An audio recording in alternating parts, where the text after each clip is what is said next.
What's up, everybody? This is Dr. Zeb, your everyday life coach, and I provide you with tools for everyday living so you can transform tomorrow today. I'm so excited.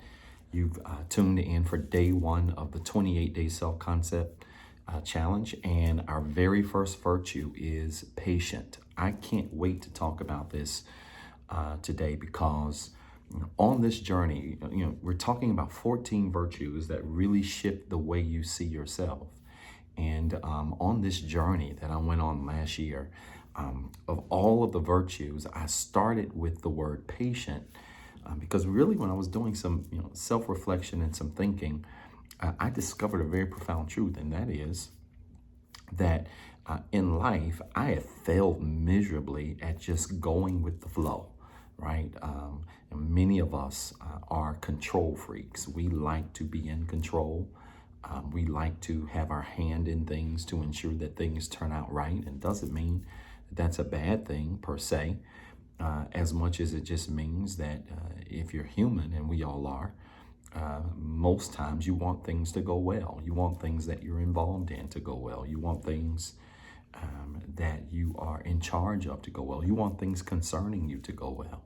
And so patience was the virtue that I started with because I really believe that your willingness to not be in control of outcomes really causes you to see your life in a different way and experience life in a different way. You've got to live your life so much in a patient space that you find yourself remaining emotionally neutral. I've discovered that the more patient I am with my life, the more emotionally neutral I am. What do you mean by emotionally neutral? I mean, you don't allow your emotions to get too high or too low when there is a strong presence of patience in your life. When you're really patient, you don't get too worked up when things aren't working right. When you're really patient, you don't get overly excited when things are going right. You just kind of ride the middle. And that tends to be a good indication that you are walking in a patient way. And so I want to challenge you with this first virtue as you're defining what patience means to you or what it means to be patient.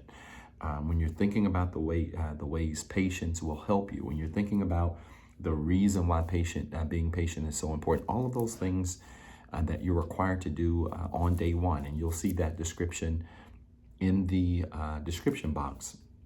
I want you to remember that the more comfortable you are in your ability to wait on the things you desire, the more prepared you'll be to receive the things that you desire. I'll be really frank with you. There's something, and there are about 2 or 3 things in my life that I really want. I'm not going to front and act like I don't want them.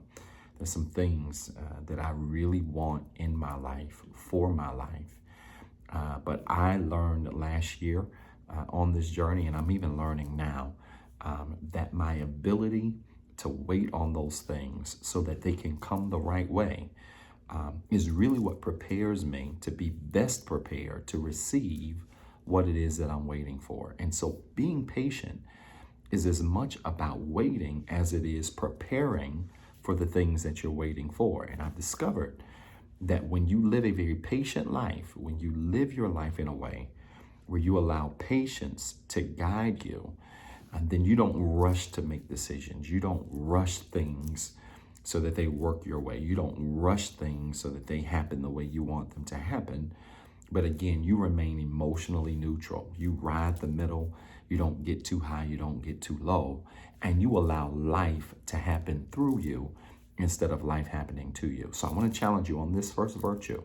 As you dive into your journals today, I want you to think about how you can apply being patient to your life and really what implications being patient has in you living your best life. But more than that, seeing your life and seeing yourself the way you should see yourself. I'm telling you, and I really want to challenge you, that if you learn how to operate in patience, if you learn to master the waiting game and wait the right way, you're going to see things work out for you ultimately in a great way. Why? Because you won't be attached to the outcome, but you'll be more concerned about what kind of person you have become what kind of person you are, what kind of person you have prepared yourself to be in order to receive what it is that you want for your life. Listen, you got two jobs. One, I want you to be better today than what you were yesterday. And two, don't forget what I told you. Now go after it. If somebody would have told me a year ago where to go get